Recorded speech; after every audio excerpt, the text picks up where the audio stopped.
7वें अध्याय के 29वें श्लोक में गीता ज्ञान दाता कहता है कि मैं तुझे जो ज्ञान दे रहा हूँ इसके आश्रित होकर और जो तत्वदर्शी संत की खोज कर लेता है उसके पश्चात वो तत्ब्रह्म को जान लेता है।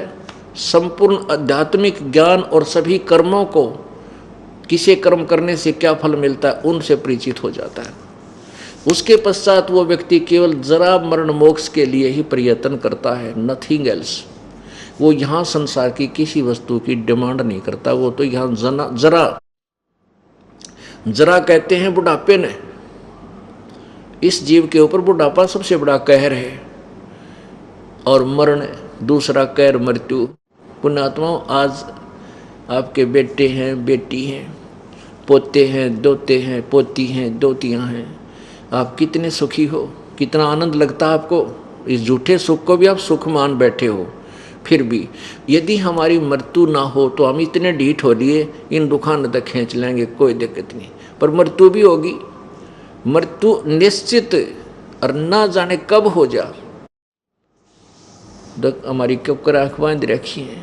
तो यहाँ कहते हैं वो प्राणी जब इसको ज्ञान हो जाएगा वो जरा और मरण से बुढ़ापा यानी फिर जन्म होगा, फिर वही प्रोसीजर शुरू, फिर जन्म हो गया, फिर वही प्रोसीजर शुरू। मान ले मनुष्य का भी हो गया 2-4 जन्म, लेकिन फिर पाप कर्म शुरू होंगे, गधे कुत्ते सुअर, बुरा हाल, बिरन कितने दाड़े भुगतने पड़ेंगे। तो जो मन जीती जो संत हो जाएगा, भक्त हो जाएगा, वो सुखी होगा, उसकी हाय तौबा मिट जाएगी। परमात्मा ज्यों राखे त्यों ही रहूँगा। और जब हम भगवान के चरणों में आगे हमें सही संत और परम शक्ति का सहयोग मिल गया, फिर दुख नाम की चीज़ हमारे ऊपर आ ही नहीं सकती। ठीक है पुण्यात्मा, जैसे बिल्ली अपने नवजात बच्चों को उठाकर अपने दांतों से उठाकर चलती है, उन कोमल कोमल बच्चों के दांतों की पीड़ा होती है, लेकिन वो बिल्ली के बच्चे कति चसकते नहीं, बिल्कुल नहीं चिल्लाते ना बोलते। उनको पता है कि जो पीड़ा हमारी माँ हमें दे रही है ये हमारे हित में है या कहीं हमें सुरक्षित स्थान पर ले जा रही है। उस पीड़ा से वो कति चिंतित नहीं होते, ना बोलते, नो लंबा शरीर लंबा कर लेते, पीड़ा में दर्द होता है उनके, लेकिन बोलते नहीं। उनको पता है कि तुम्हारी माँ तुम्हें दुख नहीं दे सकती। तो पुण्यात्माओं, जब आप परिचित हो जाओगे, कबीर परमेश्वर के चरणों में आ जाओगे, छोटा मोटा कष्ट आपके ऊपर आ रहा है तो आपके भयंकर दुख को टाल रहे हैं, ये आपके हृदय में तुरंत आवेगी, चाहे कितनी हानि हो जाए आपको। वैसे तो हानि होगी नहीं जब आप सच्ची श्रद्धा से लग जाओगे। और मान लीजिए फिर भी कुछ होती है तो बड़ा कैर टूटना हो और हमारी भक्ति इतनी नहीं बन पाई होगी जो परमात्मा हमें इतना कर सके, लेकिन फिर भी आपका बहुत बचाव। सूली की सजा टांग टूटने में, मृत्यु की सजा टांग टूटने में बच गई, इससे बड़ा और बताओ परमात्मा का क्या सहयोग होगा। अनमोल काम हो गया। इसी प्रकार वो जीव सुखी होगा जो इस प्रकार मन को जीत लेगा। मन वैसे जीतना बालकों का खेल नहीं है। गीता जी में अर्जुन ने, गीता ज्ञानदाता कह रहा है कि मन को जीत ले, इंद्रियों पर काबू कर ले, न्यू कर ले। अर्जुन कहता भगवान मेरे तो जस्ती नहीं हो मन जीता जा सके। तो खुद वो गीता ज्ञानदाता भी कहता है कि हाँ अर्जुन, मन को जीतना तो वायु को, मन को रोकना तो वायु को रोकने के तुल्य है। फिर भी ऐसे कर ले वैसे कर ले, उस ऐसे वैसे से मन नहीं जीता जा सकता। मन जीता जाएगा कबीर परमेश्वर की आड़ में, क्योंकि मन ये ज्योति निरंजन काल का अंश है, एजेंट है। और ये मन ना ब्रह्मा से डरता, ना विष्णु से, ना शिव जी से। मन मीन ये ज्योति निरंजन काल, ये डरता है कबीर भगवान से। और जब इसके ऊपर कबीर परमेश्वर का अंकुश आ जाएगा, ये अपने आप नॉर्मल होना शुरू हो जाता है। और फिर ये ज्ञान और भक्ति की जो शक्ति इसके ऊपर रह रह कर अंकुश ठोकने लग जाएगी।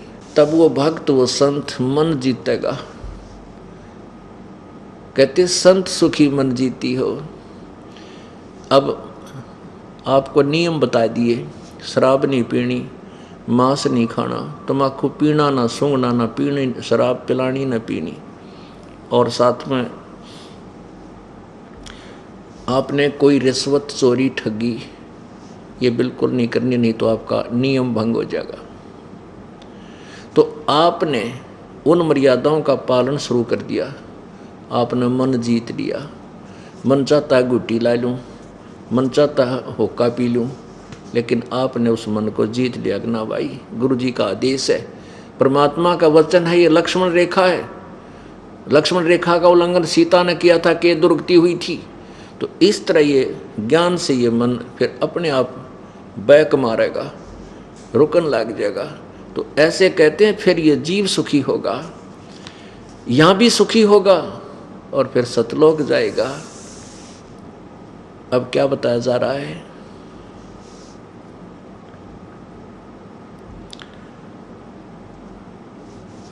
कि इस काल के जाल में आपने कितने युग हो गए धक्के खाते ने।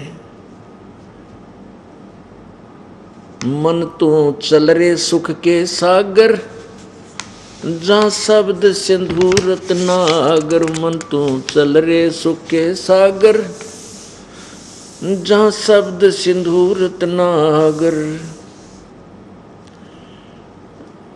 भाई कोट जन्म तन भरमत होगे, कुछ ना हाथ लग्या रे। ओए होए पुण्यात्माओं, हमने जब तक ये ज्ञान नहीं था उस समय तक तो हम भी ने धूड़ में लठ मारे थे, अंधाधुंध जो दुनिया कर रही थी उसी तरह मंड रहे थे। अब जब परमात्मा का ज्ञान हुआ तो निर्णय होने लगा, होए होए अपने पुण्य से ये प्राणी यहाँ धन प्राप्ति करता है, उच्च पोस्ट प्राप्त करता है, अच्छा बिजनेस प्राप्त करता है, संतान और संपत्ति सुचारू उसको प्राप्त होती है। यदि वो भविष्य की तैयारी नहीं करता है तो ये 1 सेकंड में ना जाने के बिजली गिर जाए और यहाँ से ये प्राणी तुरंत छोड़कर चला जाता है।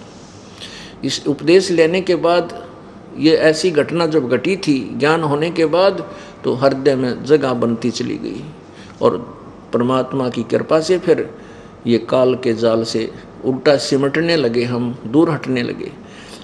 उस समय जब इस दास ने सन 1988 में उपदेश लिया, 1989 में यानी आज से 20 वर्ष पहले, एक बैंक मैनेजर था,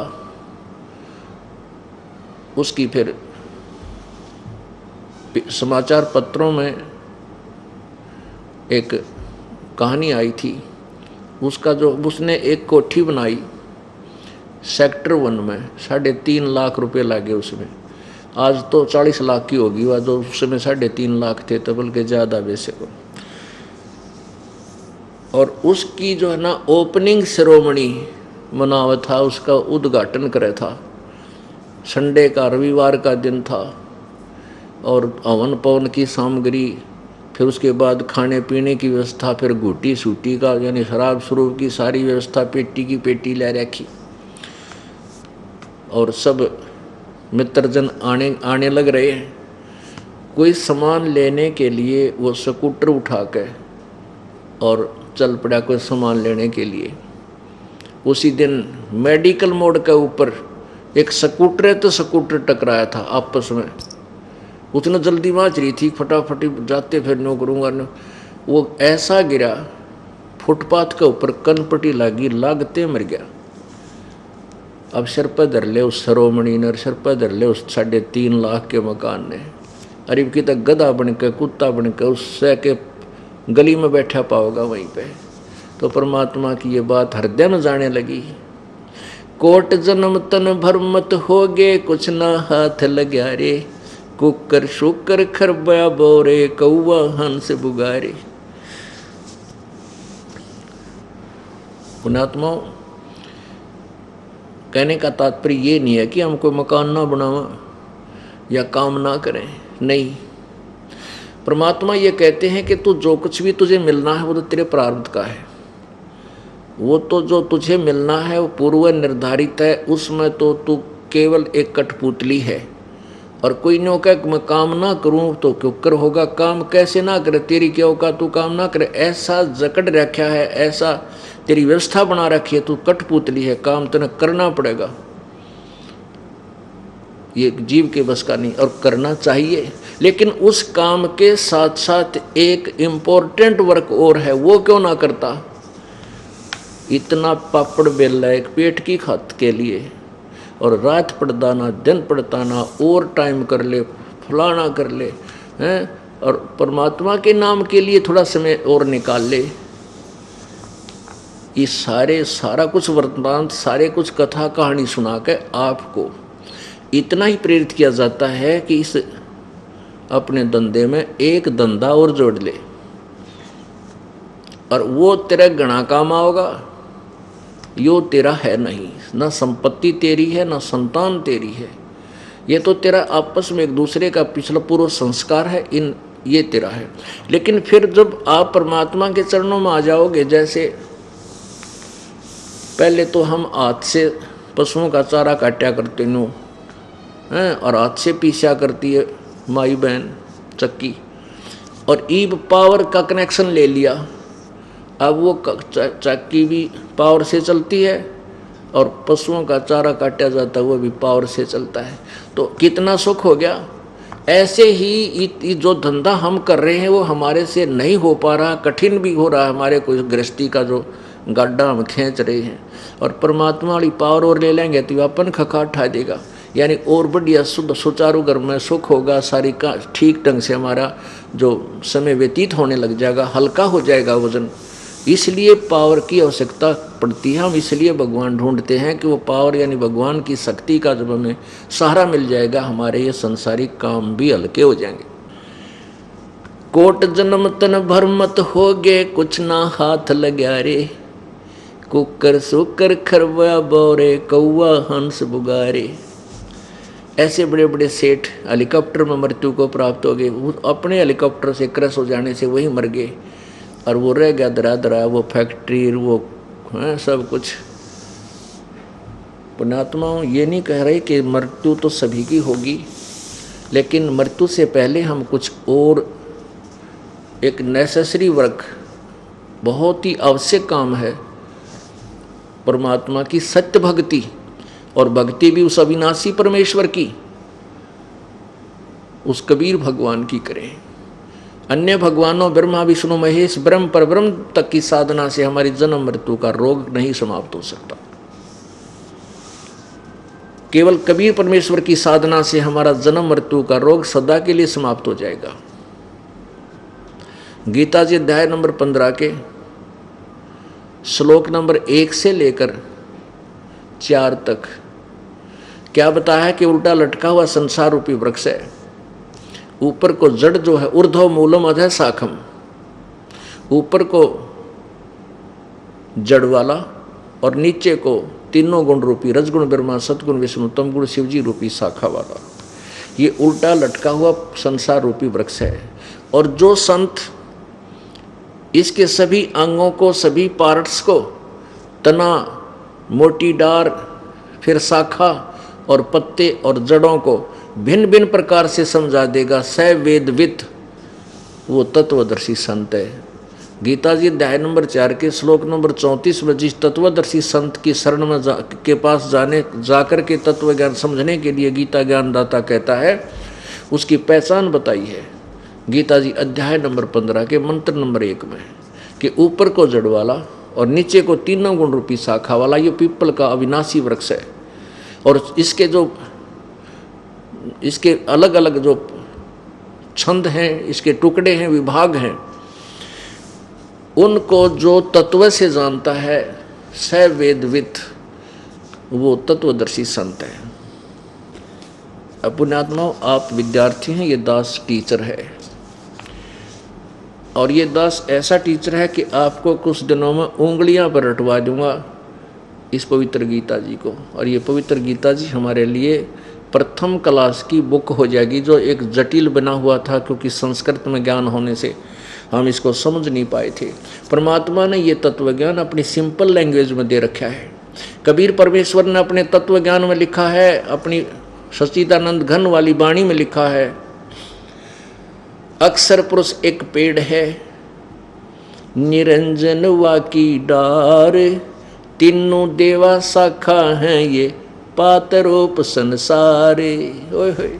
परमेश्वर कबीर जी कहते हैं अपने तत्व ज्ञान में 600 वर्ष पहले परमात्मा ने 550 वर्ष पहले ये लिपिबद्ध करवा दिया था जो ज्ञान हमारे पास उपलब्ध है, और वही हमारे सदग्रंथ समर्थन कर रहे हैं, पवित्र गीता जी, पवित्र चारों वेद, पवित्र पुराण आदि आदि। अब परमेश्वर कबीर जी ही स्वयं तत्वदर्शी संत बनकर यहाँ भूमिका करके जाते हैं और पूरा ज्ञान अपना लिपिबद्ध करवा के जाते हैं, और वही सदग्रंथ बता रहे हैं जिनको हम माननीय सदग्रंथ मानते थे, जो ऑथेंटिक ग्रंथ मानते थे। आज उस परमेश्वर के उस 600 वर्ष पहले बोली सिंपल लैंग्वेज को सेकंड कर रहे हैं, समर्थन दे रहे। तो कौन होया? भगवान। और वो तत्वदर्शी संत खुद परमात्मा ही होता है। गीता ऋग्वेद मंडल नंबर 9 सूक्त नंबर 96 यानी 96 के मंत्र नंबर 16 से लेकर 20 तक स्पष्ट किया है कि उस परमात्मा का नाम क्या है। वो आइए जानिए। उसका नाम कबीर है, और कबीर वाणी द्वारा लोकोक्तियों के माध्यम से, काव्यों के माध्यम से वो अपने तत्व ज्ञान का गरज कर उच्चारण करता, जिस कारण से वो एक प्रसिद्ध कवि की उपाधि प्राप्त करता है। लेकिन वो परमात्मा वो अमर पुरुष होता है, वो सत्पुरुष होता है, वो अविनाशी प्रभु ही होता है। लेकिन हम ना समझ करके उसको एक कवि की उपाधि दे देते हैं। ये परमात्मा हमारे सदग्रंथ यानी वेद, जिनको हम फाइनल ज्ञान मानते थे, सुप्रीम और सत्य ज्ञान मानते थे, उसी में कबीर परमेश्वर के बारे में बिल्कुल सच्चाई लिखी है। परमेश्वर कबीर जी बताया करते थे, वेद हमारा वेद है, मैं ना वेदन के माही, और जौन वेद से मैं मिलूं वो वेद जानते नाही। वेद मेरा भेद है, पर मैं मिलूं वेदन से नाही, क्योंकि जो वेदों में परमात्मा की भक्ति विधि लिखी है वो केवल ब्रह्म तक लिखी है। गीता वेदों का ही सारांश है, तो ब्रह्म तक का ओम मंत्र है। पवित्र गीता जी में, पवित्र चारों वेदों में, जैसे यजुर्वेद अध्याय नंबर 40 के मंत्र नंबर 15 में ओम नाम जाप करने को कहा है। ओम कर्तु समर, किलवे समर और कर्तुम समर। इसी प्रकार गीता जी अध्याय नंबर 8 के श्लोक 13 में कहा है कि ओम इति एक अक्षरम ब्रह्म व्यवहारन माम अनुसमरन ये प्रयाति तजन देहम स याति परमाम गति। गीता ज्ञान दाता ब्रह्म कह रहा है कि मेरा मुझ ब्रह्म का, माम ब्रह्म, मुझ ब्रह्म का केवल एक ओम ये अक्षर है। इसका अंतिम श्वास तक, शरीर छोड़कर जाते समय तक इसका जाप करने वाले को मेरे वाली परम गति प्राप्त होती है। और अपनी परम गति को, अपनी गति को गीता जी ध्यान नंबर 7 के श्लोक 18 में कहता कि मेरी तो ये ज्ञानी आत्मा है, तो उदार अच्छी आत्मा है, लेकिन इनको तत्वदर्शी संत ना मिलने से ये मेरे वाली अनुत्तम साधना गति में स्थित रहे। इसलिए गीता ज्ञानदाता ने कहा कि अर्जुन तू सर्वभाव से उस परमेश्वर की शरण में जा, जिसकी कृपा से तू परम शांति और शाश्वत स्थान को प्राप्त होगा। गीता जी अध्याय नंबर 18 के श्लोक 62 में। तो इस प्रकार हम इस तत्व ज्ञान को बार बार सुनेंगे और समझेंगे तब पता लगेगा। कबीर परमेश्वर ने बताया कि अक्षर पुरुष एक पेड़ है, निरंजन वा की डार, और तीनों देवा शाखा है ये पात्र रूप संसार। अब परमेश्वर ने अपनी महिमा आप पर बताई और कहा कि मैं वेद मेरा ही भेद है, पर मैं इन वेदों में वर्णित विधि से नहीं मिल सकता। क्योंकि गीता जी अध्याय नंबर 17 के श्लोक 23 में कहा कि ओम तत् सत इति निर्देश ब्रह्मण त्रिविध समर्थ है। ओम तो ब्रह्म का मंत्र, और तत् और सत ये ब्रह्म और परब्रह्म यानी पूर्ण ब्रह्म के, परब्रह्म और पूर्ण ब्रह्म के। ओम तत् सत इति निर्देश है ब्रह्मण त्रिविध समर्थ है। ओम ब्रह्म का जाप, और तत्व मंत्र ये गुप्त सांकेतिक ये दास बताएगा, ये परब्रह्म का, और सत ये दास बताएगा, ये सांकेतिक है, वो पूर्ण ब्रह्म का। यानी इन तीनों मंत्रों के योग से जीव को पूर्ण परमात्मा प्राप्त होगा। और वो तत् और सत सांकेतिक हैं, किसी वेद गीता में उसका यथार्थ ज्ञान नहीं है। इसलिए कहा है कि उस परमात्मा कहते हैं जिस वेद से मैं मिलूं, जिस ज्ञान से मैं मिलूंगा, उस तत्व वेद सामसम वेद में लिखी अमृतवाणी के अंदर, तो ये चारों वेद जानते ना ही, इन चारों वेदों में वो ज्ञान नहीं है। पुण्यात्माओं, ये 2 घंटे का सत्संग होता है और ये इतना चैप्टर, इतना सिलेबस है कि दास छोटे थोड़ा सा सुना, जो आवश्यक सा होता है केवल इतना ही आपको दिखा और सुना पाता हूँ। इतने 2 घंटे हो जाते हैं और शॉर्ट कट करके फिर वो समझाना पड़ता है। ये इतना प्यारा ज्ञान है, इतना निर्मल ज्ञान है, आत्मा को इन्हों खींचता चला जाता है कि अब क्या रहस्य उद्घाटन होगा, क्या ऐसा दोहना वस्तु मिलेगी। क्योंकि हमने ये घिसी पिटी बातें सुन सुनकर बहरे हो रहे, जो पहले कथा सुना कर देखी तो शरना पैर उनका। और ये निर्मल ज्ञान, तत्व ज्ञान जो है ना, बुद्धि को कति न विशाल करता चल पड़ता है। कुछ दिनों तक आपने धैर्य से सुनना होगा और कुछ समय देना होगा प्रभु के लिए। जब आप इस स्कूल में परमात्मा पाने वाले और जन्म मृत्यु का छुटकारा करवाने वाले, इस रोग को कटवाने वाले हॉस्पिटल में एडमिट हो चुके हो, तो आपने इसमें पर ये रहना पड़ेगा कुछ दिन, यानी इस शरण में रह करके ये ट्रीटमेंट करवाना पड़ेगा। तो जब आप ट्रीटमेंट शुरू कराओगे तो डॉक्टर की चलेगी, मरीज की नहीं चलती। अब मन कुछ भी खींचा तानी कराए, यूँ नहीं ऐसे नहीं, वो नहीं चलेगी। जो भी ये दास कहेगा आपने समर्पण करना होगा। डॉक्टर चाहेगा वही होगा, मरीज की वहाँ नहीं चलती ऑपरेशन थिएटर में। तो आप जन्म और मृत्यु के दीर्घ रोग से ग्रस्त हैं और ये ऑपरेशन केवल यही एक ऑल वर्ल्ड इंस्टीट्यूट समझ लो, medical institute, all world, all India नहीं, ऑल वर्ल्ड, यानी पूरे विश्व में आपके जन्म मृत्यु के रोग का कोई कितना ट्रीटमेंट नहीं, केवल कबीर परमेश्वर जी की कृपा से इस दास के पास ये समाधान है, उन्होंने दिया है।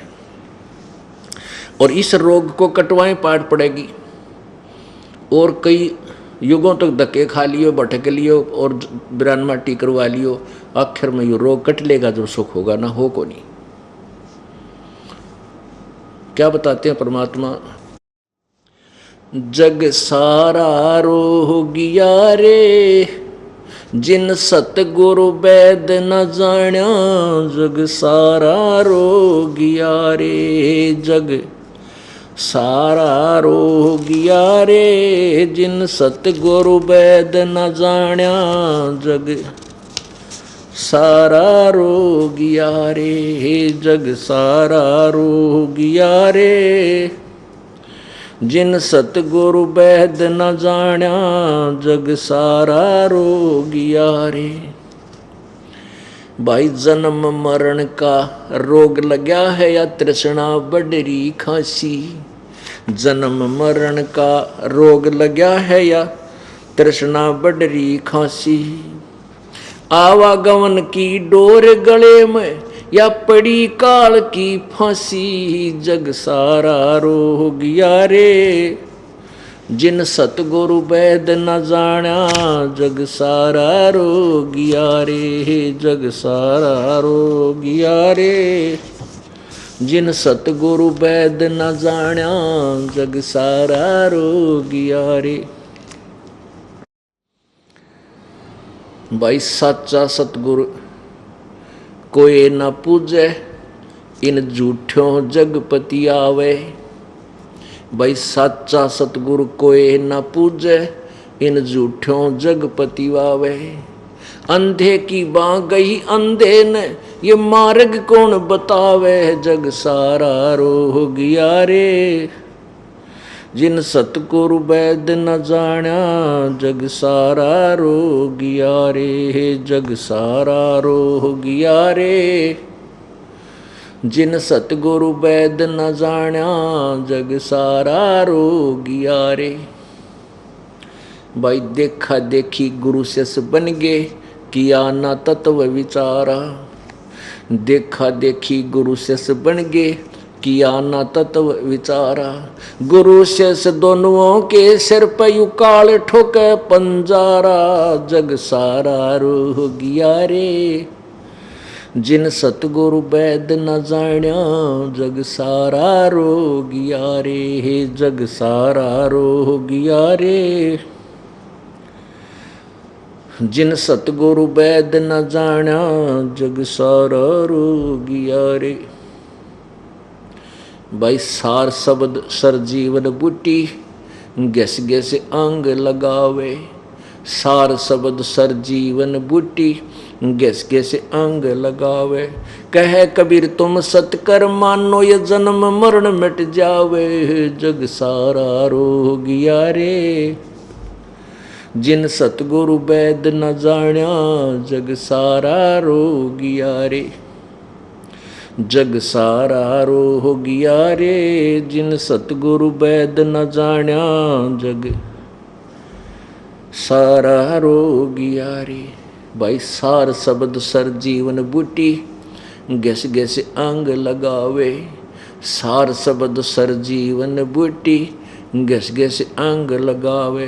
कहे कबीर तुम सतकर मानो ये जन्म मरण मिट जावे। जग सारा रो गया रे जिन सतगुरु वैद न जाण्या। जग सारा रो गया रे। पुण्यात्माओं परमात्मा कहते हैं पूरा विश्व जन्म मरण के रोग से ग्रस्त है। ब्रह्मा विष्णु महेश नासवान, ये क्षर पुरुष, ये ब्रह्म क्षर ब्रह्म, ये ज्योति निरंजन ब्रह्मा विष्णु महेश का पिता, ये नासवान दुर्गा नासवान और पर ब्रह्म नासवान। केवल पूर्ण ब्रह्म सत्य पुरुष वही अविनाशी है। अब आप जी ने इस जन्म मृत्यु के रोग को कटवाना है, उसका ऑपरेशन, उसका ट्रीटमेंट इस सतलोक आश्रम करौथा और बरवाला में ही है और कहीं नहीं। अब प्रसंग चल रहा है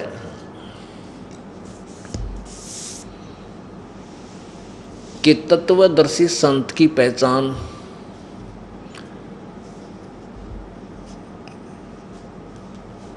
और तत्व ज्ञान होने के बाद आप मन जीती संत बनोगे।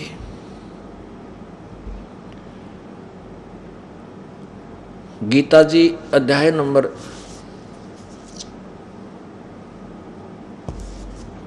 15 के अंदर आपको दिखाते हैं तत्वदर्शी संत की पहचान। वैसे आपको थोड़ा सा पूरा ही विवरण देते हैं क्योंकि पुण्यात्माओं ये इतना बड़ा सिलेबस है कि इसको 2 घंटे के अंदर तो दास केवल एक छोटा छोटा सा टुकड़े करा के आपको जितना आप डाइजेस्ट कर सको इतना ही दे पाता हूँ ज्ञान। फिर आप कुछ दिनों के बाद समझदार हो जाओगे, बुक खरीदोगे, ये सीडी ले लोगे और फिर आप पूर्ण रूप से तत्व ज्ञान से परिचित हो जाओगे। बाकी इतना ज्ञान आपको ऐसे दे दूंगा कि आपका काम सही चल जाएगा और आपके लिए वो सफिशिएंट होगा, यानी बहुत बहुत होगा। जैसे एक मोटरसाइकिल बना दी इंजीनियर ने,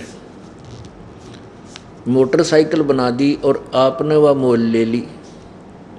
आपको इतना ज्ञान की आवश्यकता है कि वो चलानी सीख लो, उसका ऑन ऑफ करना सीख लो, गियर क्लच और रेस सेट अपना एडजस्ट करनी सीख लो और तेल कितना ऑफ हो है कितना ऑन हो है वह सीख लो। बस इतना ही काफ़ी है, आपका पूरा काम दे देगी। और कभी उसमें गड़बड़ होता है फिर मिस्त्री द्वारा ले आओ, फिर ठीक कर देगा, चलती कर देगा। तो आपको इतने ज्ञान की आवश्यकता है। अगर आप फिर मोटरसाइकिल लेकर इंजीनियर पक्कन लागो, उसने खोल कर बैठ जाओ, काम बिगाड़ लोगे। आपको इतना ज्ञान काफ़ी है जो दास दे देगा। और आपको विद्वान बनने के लिए तो 100 साल भी थोड़े हैं। क्योंकि हजारों वर्षों तक ये संत ऋषि देवता सिर मार के चले गए, इनको ना ज्ञान हुआ। अब आपको एक ऐसी टेक्निक परमात्मा ने दास को दी, ये ज्ञान समझ में आ गया, तत्कति निष्कर्ष का निकाल कर आपको दे दिया। आप मरीज हैं, आप रोगी हैं, दास वैद्य है, सदग्रंथ जड़ी समझ लो, जड़ियों की किताब है, बुक है, औषधियों की बुक है। उनमें से जो भी आइटम लिखा हुआ था औषधि बनाने का, दास ने बना कर निकाल कर और बना कर बोतल शीशी में डाल कर आपको दे रखी, वो आपने खानी है। और आप बनाने लगे तो और कितना और गड़बड़ कर बैठोगे। कहने का भाव ये है कि जितना ज्ञान आपको आवश्यक है इतना दास दे देगा, और आगे आप वैसे विद्वान पाकन लागोगे, बिरान मट्टी हो जाएगी, क्योंकि आप उस ज्ञान को नहीं समझ सकते जो ये दास आपको नहीं बता पाओगा, वो आपने भ्रमित कर डालेगा। तो इसलिए आपको रह कर ये ज्ञान उतना ही रटा रहा हूं कि जो आपका काम आवर, आप बेड़ा पार करवा लो अपना। बस क्या बताते हैं, इसी शब्द को एक बार पूरा करते हैं, फिर ये समझ में आएगा सारा। कोट जन्म तन भर मत हो गे, कुछ ना हाथ लग्या रे, कुकर सुकर खरबा बोरे, कौआ हंस बुगारे। कोट जन्म तू राजा की, ना मिटी न मन की आशा, भिक्षुक होके दर दर घूम्या, मिला ना निर्गुण रासा। इंद्र कुबेर ईश की पदवी, ब्रह्मा वरुण धर्मराया, विष्णुनाथ के लोक को जाके फिर भी उल्टा आया। असंग जन्म तन मर्त्या हो गे, जीवित क्यों न मरे रे, द्वादश मध्य महल मठ बोरे, बहुर ना दे धरे रे।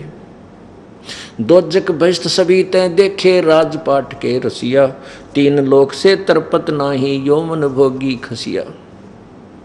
सतगुरु मिले तो इच्छा मिटे, पद मिल पदे समाना, चल हंसा उस लोक पठाऊं, जो आदि अमर अस्थान। चार मुक्ति जहाँ चंपी करती, माया होरी दासी, दास गरीब अभय पद पर से, वो मिले राम अविनाशी। कबीर परमेश्वर की महिमा बताते हुए संत गरीबदास जी महाराज बता रहे हैं, प्रभु के ज्ञान से परिचित होने के बाद जब कबीर परमेश्वर ने संत गरीबदास जी का ज्ञान योग खोल दिया, अर्थात उसके कंप्यूटर में, उनके अंतःकरण में, उनके कंप्यूटर में अपने ज्ञान की सीडी डाल दी। फिर उन्होंने उन्हीं के द्वारा दिए हुए ज्ञान को अमृतवाणी में लिपिबद्ध करवा रखा है, जो दास आपको सुना रहा है।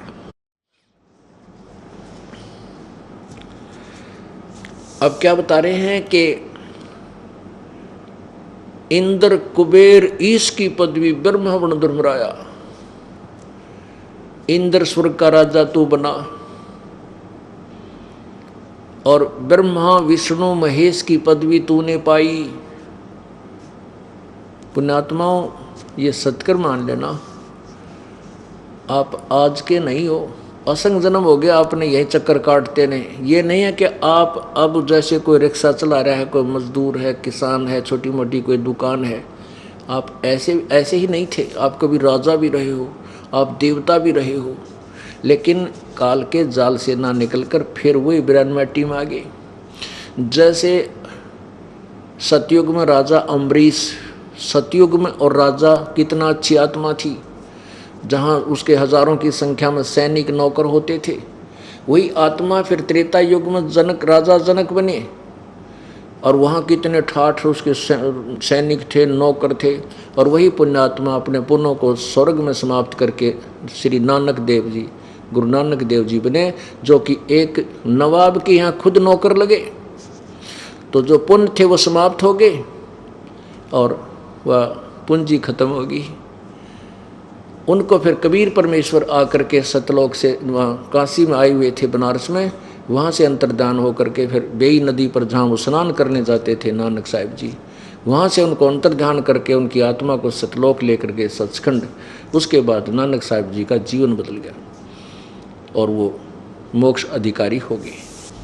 इसी प्रकार आप वर्तमान में जो या खस्ता सी हालत है, सदा ऐसे नहीं थे, और फिर कभी कुकर सुकर गधे कुत्ते सुअर भी बने हो, ये भी बिल्कुल हार्ड एंड फास्ट रूल समझ लेना, ये सत्य है। फिर क्या बताया है कि असंग जन्म तना मृत्या होगे, जीवित क्यों नाम रह रे। और 12 मद महल मठ बोरे, बहुरना जे दे धरे रे। अब जीवित मरना कैसे होता है?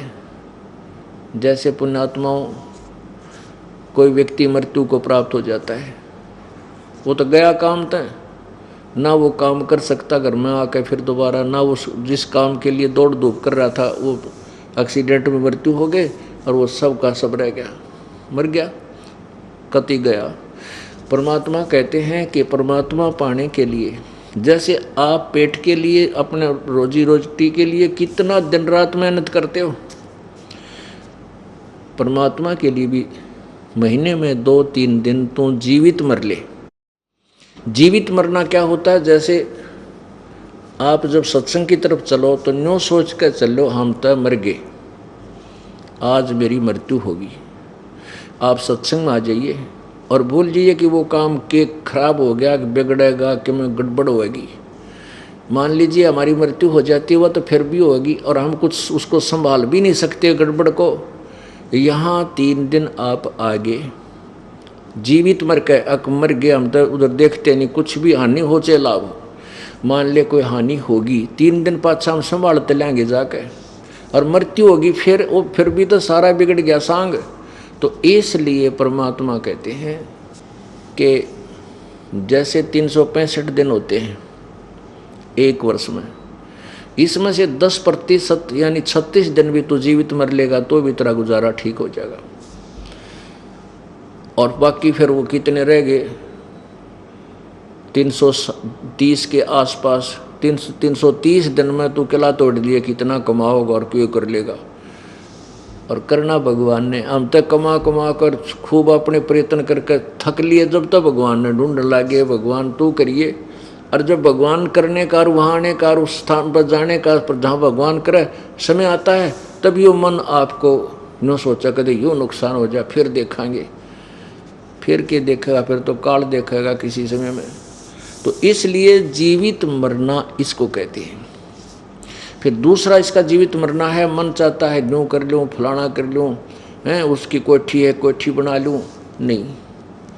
परमात्मा जैसे रखे ज्यों रखे त्यों ही रहूँ, हमरा के चारा और खाने जाद खरीद हूँ गुलाम तुम्हारा। ज्यों रखे परमात्मा फिर न्यों रहूँ। तो ये भी एक जीवित मरना है। मन को रोकना है, जैसे शराब पीने जी करे, गुटी लाने दिल करे, कि तो गाने गुणे चल रहे हो नू कान लाने जी करे, जब बैठा लेना भाई इसे गुंडी बीमारी में पड़ा करें। तो ये भी मन जीतना है, जीवित मरना है।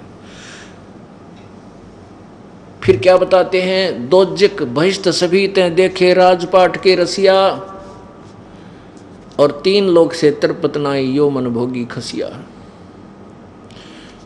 आपके पास एक प्लाट है तो न्यों सोचा है व्यक्ति है भगवान एक कमरा रसोई बन जा, हे भगवान एक कमरा रसोई बन जा, वह भी बन गया। फिर न्यों सोचे एक कमरा और बन जा बैठक आने जाने वालों के लिए, वो भी बना लिया। थोड़ा सा ठीक सा ब्यों तो यार सोचे भगवान एक प्लाट और ले लूँ एक लड़के की खातिर, वो भी ले लिया है। फिर ने सोचे इसमें एक और बना दूँ, वो भी बना दिया। फिर थोड़ा सा ब्यों ठीक हो जाए ने सोचे कोठी यहाँ बना दी, एक उस शहर में बना दूँ, वहाँ बड़ा सस्ता सा प्लाट मिल रहा है। अब इस मन ने अगर 3 लोग भी दे देना तो भी इसका पेटा यू संतुष्ट हो ही नहीं सकता। अब जैसे कोई MLA बन गया, उसकी नीयत तो है मैं मंत्री बनूं, और जो मंत्री बन गया ने सोचा मुख्यमंत्री बनो, जब रोग कटे मुख्यमंत्री बन जाता है, सोचे प्रधानमंत्री का दाव लगे जब जी सा आवे, इतना या टिकट कट ले जी सा कितने भी ना आवे, फिर मृत्यु को किरा कित बिरान मट्टी होगी फिर इस प्राणी की। तो परमात्मा ये कहते हैं इस मन ने जब 3 लोक भी दे देना, 3 लोक, तो भी इसने सोचा है थोड़ा रह गया कि तो और देख लो ऊपर के में और रखा हो कि तो को लोक हो। तो परमात्मा कहते हैं 3 लोक से भी तृप्त ना ही यो मन भोगी खसिया। तो ये कैसे तृप्त हो, कैसे इसकी इच्छा मिटे? सतगुरु मिले तो इच्छा मिटे, पद मिल पदे समाना। ओए होए, कोई तत्वदर्शी संत यानी सतगुरु सच्चा गुरु मिले तो इस मन की ये दौड़ने ये छलांग लगाता है, इनको काट दे, ज्ञान से इसको कंडम कर दे। सतगुरु मिले तो इच्छा मेटे पद मिल पदे समाना, यानी पद वे ऑफ वर्सी पद्धति को कहते हैं। सत पद्धति प्राप्त करके और उस अमर पद को प्राप्त हो जाए जहाँ जाने के बाद फिर कभी मृत्यु नहीं होती। पद मिल पदे समाना और चल हंसा उस लोक पठाऊं जो आदि अमर स्थाना। चल हंसा उस लोक पठाऊं जो आदि अमर यानी सदा सनातन परम धाम सतलोक को भेज दूंगा तेरे को। फिर क्या बताते हैं, चार मुक्ति जहाँ चंपी करती, जो यहाँ की चार मुक्तियाँ हैं वो चारों मुक्ति प्राप्त प्राणी भी जन्म मृत्यु मर फिर 84 लाख योनियों में जाता है, गधे कुत्ते की सूर की जूनी भी पाता है। और वो चार मुक्ति वाला सुख आपको सतलोक में आपके चरणों में फॉर एवर पड़ा रहेगा, कभी भी समाप्त नहीं होगा। चार मुक्ति जहाँ चंपी करती माया होरी दासी, दास गरीब अभय पद पर से वो मिले राम अविनाशी। अब उस अविनाशी राम को खोजेंगे कौन है, जिसकी तरफ सदग्रंथ संकेत दे रहे हैं। देखिएगा, यह पवित्र श्री मद् भगवत गीता जी, इसके अध्याय नंबर आप देखिएगा 2 का 12, अध्याय नंबर 2 और श्लोक नंबर 12। गीता ज्ञानदाता कह रहा कि अर्जुन, न तो ऐसा ही है कि मैं किसी काल में नहीं था, अथवा तू नहीं था, अथवा ये राजा लोग नहीं थे, और न ऐसा ही है कि इससे आगे हम सब नहीं रहेंगे। इसमें क्या कहना चाहता है ये गीता ज्ञानदाता कि अर्जुन तो भी नाशवान, तेरी भी जन्म मृत्यु है और मेरी भी जन्म मृत्यु है। हम पहले भी थे आगे भी थे, नो ना सोचा पहले ना थे आगे ना होंगे, या अब ही अब है। अब चौथे अध्याय के श्लोक नंबर 5 में ये देखिएगा, अध्याय नंबर 4 का ये श्लोक नंबर 5 है। इसका अनुवाद यहाँ किया है, हे परंतम अर्जुन, मेरे और तेरे बहुत से जन्म हो चुके हैं, उन सबको तू नहीं जानता, मैं जानता हूँ। इससे सिद्ध है कि गीता ज्ञान दाता का भी जन्म और मृत्यु होता है। और ये चौथे अध्याय के ही 9वें श्लोक में फिर बता रहे हैं, अध्याय नंबर 4 का श्लोक नंबर 9, अर्जुन मेरे जन्म और कर्म दिव्य अर्थात निर्मल और अलौकिक है। दिव्य माने दिव्य है अर्थात अलौकिक है। अब कहने का भाव ये है कि गीता ज्ञानदाता का जन्म तो होता है, अलौकिक है वो ये दास बताएगा उसका अलौकिक कैसे है। गीता जी अध्याय नंबर 10 के श्लोक नंबर 2 में गीता ज्ञानदाता कहता है कि मेरी उत्पत्ति को ये देवता और ऋषि नहीं जानते, क्योंकि ये मेरे से उत्पन्न हुए हैं। अब जैसे कल आपको सृष्टि रचना में सुनाया था, परमेश्वर की वाणी को इस दास ने आपको बताया था कि कबीर परमेश्वर ने अपनी वचन शक्ति से एक जल से अंडा बनाया अमृत से, और उसके अंदर ये ज्योति निरंजन की आत्मा प्रवेश की, और ये अचिंत उस अक्षर पुरुष यानी परब्रह्म के कोप से उसके अंडा फट जाने से बाहर निकला।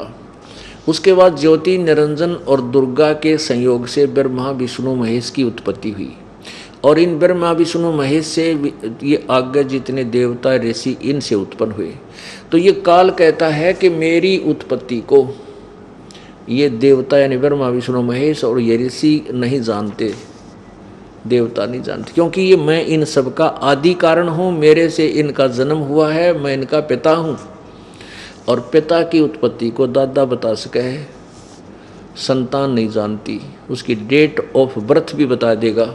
तो इस प्रकार परमेश्वर कबीर जी ही इसकी डेट ऑफ बर्थ बताने के लिए यहाँ आए थे ज्योति निरंजन काल की। अब यहाँ देखिए अध्याय नंबर 10 और ये श्लोक नंबर 2। मेरी उत्पत्ति को अर्थात लीला से प्रकट होने को न देवता लोग जानते हैं और न मैं ऋषि जन जानते हैं, क्योंकि मैं सब प्रकार से देवताओं का और मैं ऋषियों का आदि कारण हूँ कि मेरे से ही इनकी उत्पत्ति हुई है। अब कैसे हो गया कि गीता ज्ञान दाता नासवान है, ये ब्रह्म है, ये क्षर पुरुष है।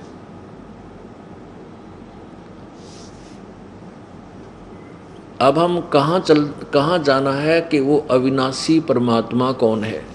गीता जी अध्याय नंबर 4 के श्लोक नंबर 25 से लेकर अध्याय नंबर 4 के श्लोक 25 से लेकर 30 तक आप देखिए। यह है अध्याय नंबर 4 और श्लोक नंबर 25। अब ये क्या बताया इसमें कि दूसरे यानी बहुत से योगी जन, ये समझो इसका अपरे माने बहुत से अन्य योगीजन यानी साधक देवताओं के पूजन रूप यज्ञ का ही भली भांति अनुष्ठान किया करते हैं। यानी कुछ योगीजन माने साधक, कुछ साधक तो देवताओं की पूजा करते हैं और अन्य अपरे माने अन्य कुछ ब्रह्मग्नु यानी ब्रह्म की साधना करते हैं। पर ब्रह्म परमात्म रूप अग्नि में अभेद दर्शन रूप यानी नो समझो कि ब्रह्म की साधना करते हैं, यज्ञ के द्वारा ही आत्म रूप यज्ञ का हवन किया करते हैं। आगे देखो 26 में, अन्य योगी जन अन्य साधन श्रोत्र आदि समस्त इंद्रियों को संयम रूप अग्नि में हवन किया करते हैं। दूसरे शब्द आदि यानी कान बंद करके नाक ये शब्द आदि समस्त विषयों को इंद्रिय रूप अग्नि में हवन किया करते हैं, नाक बंद करके। 27 में कहा कि कुछ योगीजन दूसरे योगीजन इंद्रियों की संपूर्ण क्रियाओं को प्राणों की समस्त क्रियाओं को ज्ञान से प्रकाशित आत्म संयम रूप योग रूप अग्नि में हवन किया करते हैं, यानी कुछ ज्ञान ही को आधार मानते हैं। 28 में लिखा है कई पुरुष द्रव्य संबंधी यज्ञ करते हैं, जैसे भंडारा करवा दिया कि तो धर्मशाला बनवा दी कि तो उस करवा दिया। और कुछ तपस्या रूप यज्ञ करते हैं, जैसे खड़े होकर बैठ कर जल में धूणा पर कुछ ऐसे तप करते हैं। और दूसरे योगीजन योगासन आदि करते रहते हैं, उसी से मोक्ष मानते हैं। और कितने ही अहिंसावादी आदि तीक्ष्ण व्रतों से युक्त यत्नशील हैं, जैसे मुंह का पट्टी बांध कर नंगे पैरों घूम कर अहिंसावादी बनकर जो साधना करते हैं। और कुछ स्वाध्याय रूप ज्ञान यज्ञ करने वाले, कुछ केवल स्वाध्याय को ही से मोक्ष मानते हैं। 29 और 30 में कहा है कि दूसरे कितने ही योगीजन अपान वायु में प्राणवायु को हवन करते हैं, यानी श्वास उश्वास की केवल क्रिया करते हैं, प्राणवायु में अपान वायु करते हैं, वही क्रिया है। तथा अन्य कितने ही नियमित आहार यानी कुछ एक टाइम खा लिया या फल खा लिए, कुछ नहीं खाया, व्रत रख के प्राण और अपान की गति को रोक कर प्राणों को, ये जैसे सांस रोकने का अभ्यास कर लें, फिर छाती पर शरीर मोड़े जहाँ कार रोक दी, इस तरह के उनमें लगे रहते हैं, हवन किया करते हैं। ये सभी साधक यज्ञों द्वारा पापों को नाश कर देने वाले यज्ञों को जानने वाले हैं। इसका अर्थ ये है कि ये सभी अपनी साधनाओं को पाप नाशक जानकर कर रहे हैं। ये अनुवाद इन्होंने ठीक नहीं किया। अब 31 में कहा है कि हे कुरुश्रेष्ठ अर्जुन, यज्ञ से बचे हुए अमृत का अनुष्ठान करने वाले योगीजन सनातन सनातनम ब्रह्म यानी अविनाशी परमात्मा को प्राप्त होते हैं। यज्ञ करने वाले पुरुष के लिए तो यानी जो धार्मिक अनुष्ठान नहीं करते लिए तो यह मनुष्य लोक भी सुखदायक नहीं है, फिर परलोक उन कैसे सुखदायक हो सकता है। अब 32 में कमाल किया है, अध्याय नंबर 4 के श्लोक नंबर 32 में, एवं इसी प्रकार के अब जो साधना आपने अभी गीता जी अध्याय नंबर 4 के श्लोक 25 से लेकर और 30 तक वर्णन वो सुना, कोई ऐसे करता है, कोई ऐसे करता है, और सब अपनी साधना को पाप नाशक जानते हैं। लेकिन इस प्रकार की बहुत सी साधनाएं उस परमेश्वर की अमृत वाणी में विस्तार से कही गई है, उस तत्व ज्ञान में। अब जैसे आप कबीर परमेश्वर ने ये भी बताया है कि जो ऐसे साधना करते हैं वो गलत है, जो तप करते हैं वो भी गलत है। क्या बताते हैं? सत्संग की आधी घड़ी और तप के वर्ष हजार, कहे कबीर बराबर नहीं, तो भी उसके समान नहीं, कहे कबीर विचार। तो ऐसे ही बहुत से विस्तार से निर्णायक ज्ञान दिया है उस वाणी में, कबीर परमेश्वर की में, कि वो ऐसे करते हैं, ये भी गलत है, ऐसा करते हैं। जैसे कि केले की कोपिन है, फूल पान फल खाही, ये नियमित आहार वालों के लिए कहा है। और केले की कोपिन है, फूल पान फल खाही, और नरक का मुख नहीं देखते जो बस्ती निकट न जाई। वह जंगल के रोज हैं जो मनुष्यों बिद के जाही, और निस्तिन फरे उजाड़ में नो भगवान पावन आई। यानी इस तरह का निर्णायक ज्ञान, तोड़ पाड़ ज्ञान उस सच्चिदानंद घन की वाणी में वो दे रखा है। वो ये भी बता रखा है कि ये जो साधना करते हैं ठीक है गलत, और अपना भी निर्णायक ज्ञान उस तत्व ज्ञान में परमेश्वर की वाणी में है। उस तत्व ज्ञान को तू तत्वदर्शियों से सुन, वो गीता ज्ञान में नहीं है, मैं नहीं बता पाऊंगा, गीता ज्ञान दाता कह रहा है। ये देखिएगा अध्याय 4 के 32 में स्पष्ट किया है, एवं बहुविधा, इस प्रकार की बहुत सी यज्ञ माने अनुष्ठान विविधता विस्तार के साथ ब्रह्मणे मुखे, ये देखना ब्रह्मणे मुखे, ब्रह्मणे का क्या अर्थ है और मुखे का क्या अर्थ है, इन्होंने क्या किया है। इस प्रकार की और भी बहुत तरह के यज्ञ माने धार्मिक अनुष्ठानों की जानकारी यहाँ इन्होंने ब्रह्मणे का अर्थ वेद की ब्रह्मणे मुखे का अर्थ वेद की वाणी कर दी, ये न ज्ञान था नहीं। यहाँ है सच्चिदानंद घन की वाणी में। अब ब्रह्मणे का अर्थ ढूंढांगे इन्हीं के अनुवाद में। अध्याय नंबर 17 के श्लोक नंबर 23 में आइए, इसी पवित्र गीता में ये देखिएगा। ये 17 अध्याय 17 और श्लोक नंबर 23। ओम तत्सत इति निर्देश ब्रह्मणे त्रिविध समर्थ ब्राह्मणा तेन वेदा च यगा च विहिता पुरा 23 में। इसका उत्तर इन्होंने अनुवाद किया है, ओम तत्सत, ऐसे यह 3 प्रकार का, ब्रह्मणे माने सच्चिदानंद घन ब्रह्म का। ओए होए, अब हमने यहाँ से लेना है ब्रह्मणे माने सच्चिदानंद घन ब्रह्म, यानी पूर्ण परमात्मा का नाम कहा है, उसके पाने की विधि है या। अब फिर ब्रह्मणे का अर्थ हम यहाँ से लेकर यहाँ लाएंगे, अनुवाद को ठीक करेंगे जो इन्होंने गलत किया है। अध्याय 4 का 32। इस प्रकार और भी बहुत तरह के यज्ञ ब्रह्मणे मुखे, ब्रह्मणे का अर्थ लिख दो सच्चिदानंद घन परमेश्वर, सच्चिदानंद घन ब्रह्म, यानी पूर्ण परमात्मा की वाणी में, जो गीता ज्ञान से भिन्न है।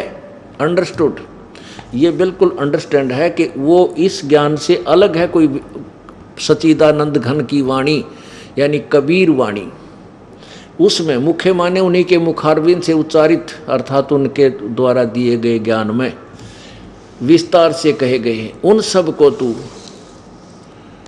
कर्म जान, यानी काम करते करते शारीरिक क्रियाओं के द्वारा ही करने वाले हैं वो यथार्थ ज्ञान, वो यज्ञ कर्म मन इंद्री और शारीरिक क्रियाएं द्वारा संपन्न होने वाले जान, यानी वो करने से ही सफल होते हैं।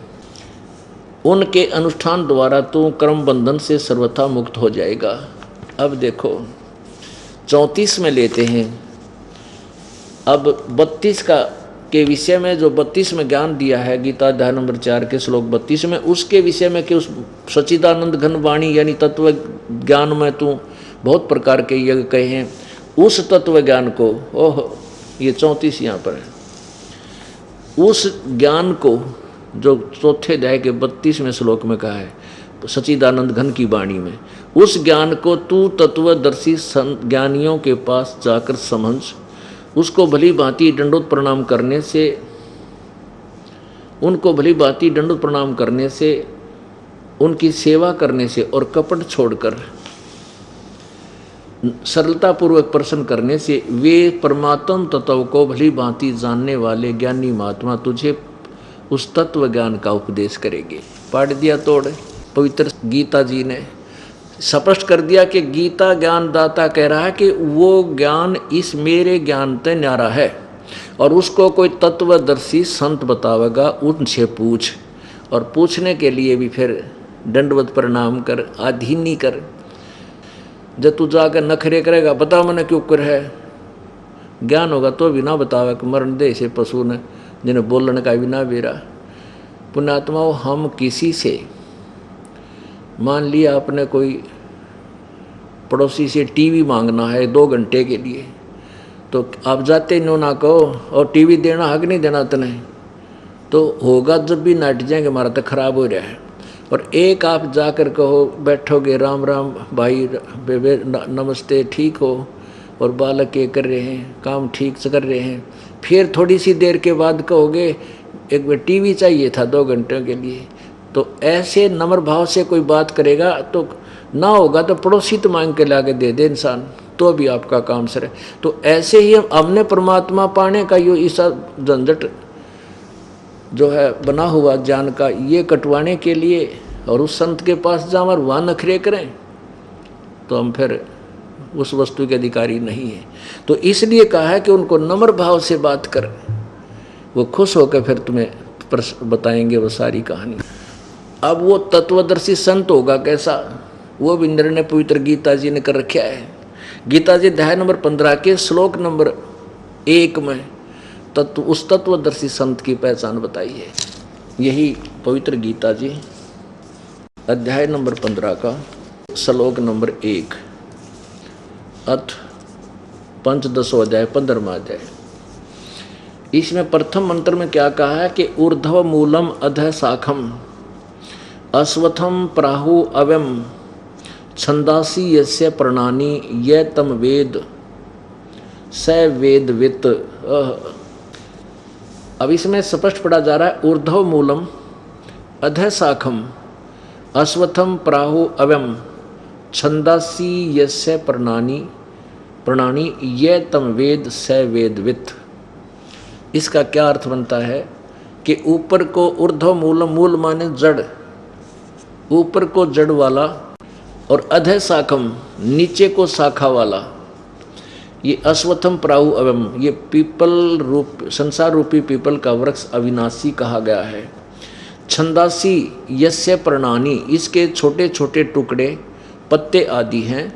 ये जो तम माने उसे, वेद मान उस अज्ञान अंधकार में छुपे हुए को, तम उस वेद माने ज्ञान को जानता है।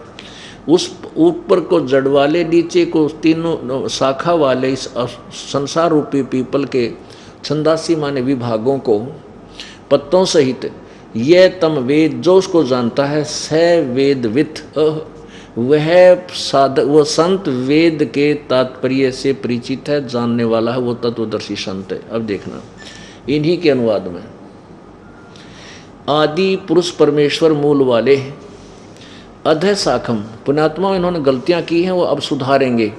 अधः शाखम, इन्होंने ब्रह्मा रूप मुख शाखा वाले लिख दिया, अधः का अर्थ यानी ब्रह्मा का मुख्य कर दिया, नहीं। इन्हीं के द्वारा अनुवाद में देखिए, इसी के दूसरे श्लोक में इन्होंने अनुवाद स्वयं ही किया है। अधः माने नीचे, अधः माने नीचे, अधः। तो हम यहाँ इसको ठीक कर लेंगे या जो सही बनता है। अधः शाखम, ऊपर को जड़ वाला और नीचे को शाखा वाला, ये उल्टा लटका हुआ संसार रूपी वृक्ष है।